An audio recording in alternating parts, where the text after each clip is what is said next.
নমস্কাৰ আপোনালোক সকলোকে পুনৰবাৰ স্বাগতম জনাইছোঁ মই মজিদ।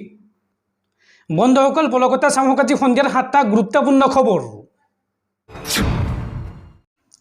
ৰাজ্যত পুনৰ এনকাউণ্টাৰ, এইবাৰ নলবাৰীত গৰজিল অসম আৰক্ষীৰ বন্দুক। নলবাৰীৰ মুকালমুৱাত ডকাইত হামিদ আলীক লক্ষ্য কৰি অসম আৰক্ষীয়ে চলালে গুলী। নলবাৰীত আকৌ গৰজিল অসম আৰক্ষীৰ বন্দুক। এইবাৰ মুকালমুৱাত ডকাইতলৈ লক্ষ্য কৰি আৰক্ষীয়ে চলালে গুলী। ডকাইতি কাণ্ডৰ সৈতে জড়িত হামিদ আলী গুলীবিদ্ধ হৈছে। ডকাইত হামিদ আলীৰ ঘৰ মুকালমুৱাৰ বল্টুপাৰাত। নিশা আৰক্ষীৰ জিম্মাৰ পৰা পলাবলৈ লওঁতে আৰক্ষীয়ে গুলীয়াই হামিদ আলীক আৰু ভৰিত গুলীবিদ্ধ হামিদ আলীক GMCHলৈ প্ৰেৰণ কৰা হৈছে। পশ্চিমবংগৰ মুখ্যমন্ত্ৰী মমতা বেনাৰ্জীৰ এক নিৰ্দেশৰ পিছতেই অসম বংগ সীমান্তত আবদ্ধ হৈ আছে অসম অভিমুখী শ শ আলুৰ ট্ৰাক। আৰু এই সন্দৰ্ভত এইবাৰ তৎপৰ হৈ পৰিছে ৰাজ্যৰ যোগান বিভাগ। ৰাজ্যৰ যোগান মন্ত্ৰী ৰঞ্জিত কুমাৰ দাসৰ কঠোৰ নিৰ্দেশনা। এই সময়ছোৱাত আলুৰ নাটনিৰ সময়ত বেপাৰীয়ে আলুৰ দাম বৃদ্ধি কৰিলে পৰিব মহা বিপদত আৰু অতি শীঘ্ৰেই ৰেলেৰে অসমলৈ অনা হ'ব আলু। এই আশ্বাস দিছে বা এই মন্তব্য কৰিছে ৰাজ্যৰ যোগান মন্ত্ৰী ৰঞ্জিত কুমাৰ দাসে।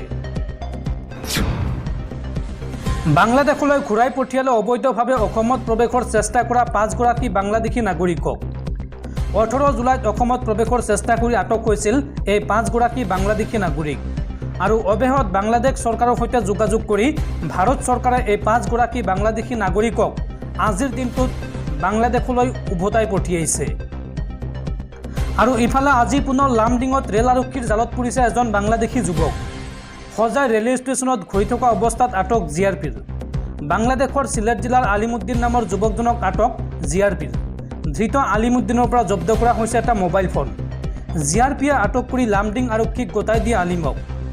বাংলাদেশৰ পৰা চোৰাং পথেৰে ভাৰতত প্ৰৱেশ কৰিছিল এইজন বাংলাদেশী যুৱকে। দৰ্শকসকল আৰু বহুতো গুৰুত্বপূৰ্ণ খবৰ আছে।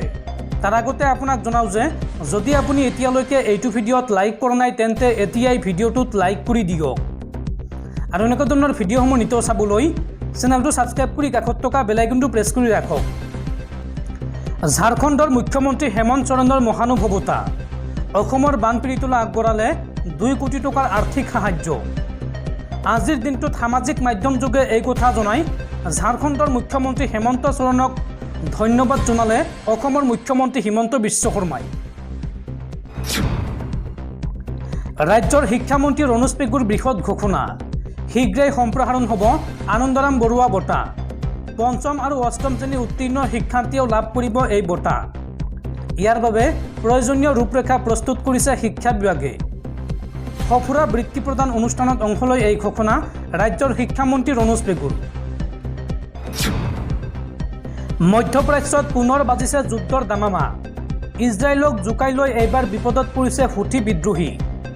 200বাৰতকৈ অধিকবাৰ আক্ৰমণ কৰা হুথি বিদ্ৰোহীৰ ওপৰত এইবাৰ ইজৰাইলে চলাইছে এয়াৰ ষ্ট্ৰাইক।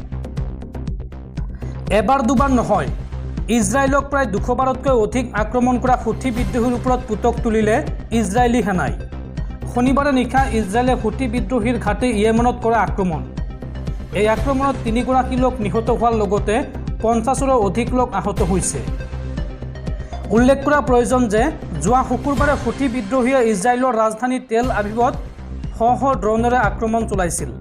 তাৰ এদিন পাছতে অৰ্থাৎ শনিবাৰে সন্ধিয়া ইজৰাইলৰ প্ৰতিশোধ ল'বলৈ ইয়েমেনৰ লোহিত সাগৰ পাৰত থকা অন্যতম কেন্দ্ৰ হদেইদা বন্দৰত বিমান আক্ৰমণ চলায়।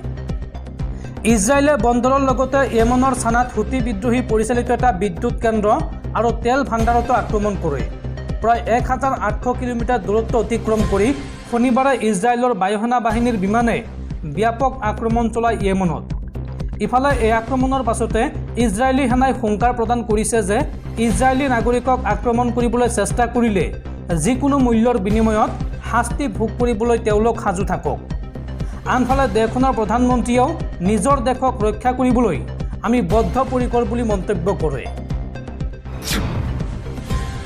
বৰ্তমান ভয়ংকৰ পৰিস্থিতি চুবুৰীয়া ৰাষ্ট্ৰ বাংলাদেশত।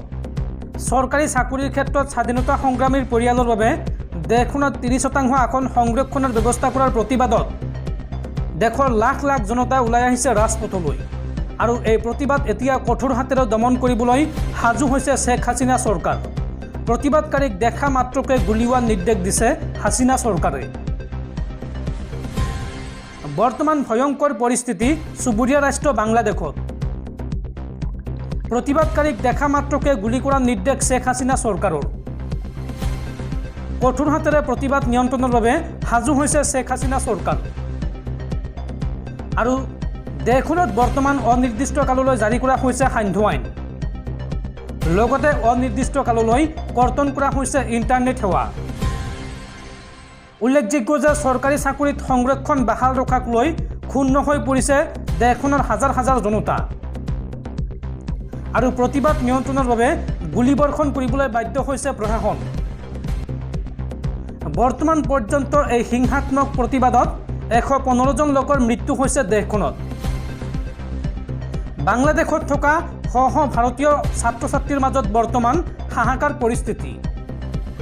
আৰু এই পৰ্যন্ত প্ৰায় 1000 ভাৰতীয় ছাত্ৰ ছাত্ৰীক উদ্ধাৰ কৰিছে ভাৰত চৰকাৰে। আৰু এতিয়া বাংলাদেশত আবদ্ধ হৈ আছে প্ৰায় 3000 শিক্ষাৰ্থী। অনিৰ্দিষ্ট কাললৈ বন্ধ ঘোষণা কৰা হৈছে দেশখনৰ সকলো স্কুল কলেজ। বৰ্তমান বাংলাদেশত যি ভয়ংকৰ পৰিস্থিতিৰ সৃষ্টি হৈছে, যাৰ পৰিপ্ৰেক্ষিতত অনিৰ্দিষ্ট কাললৈ দেশখনত সকলো স্কুল কলেজ বন্ধ ঘোষণা কৰা হৈছে। ব্যাহত হৈ পৰিছে যাতায়াত ব্যৱস্থা, লগতে যোগাযোগ ব্যৱস্থাও। আমাৰ দেশত যেতিয়ালৈকে জোনবিলি ওলাই থাকিব, তেতিয়ালৈকে জয় শ্ৰীৰাম ধ্বনি আমাৰ হৃদয়ত বাজি থাকিব। ঝাৰখণ্ডৰ নিৰ্বাচনী সভাত এই মন্তব্য ৰাজ্যৰ মুখ্যমন্ত্ৰী হিমন্ত বিশ্ব শৰ্মাৰ। আৰু হিমন্ত বিশ্ব শৰ্মাৰ এই মন্তব্যক লৈ এতিয়া ৰাজ্যজুৰি তীব্ৰ চৰ্চা।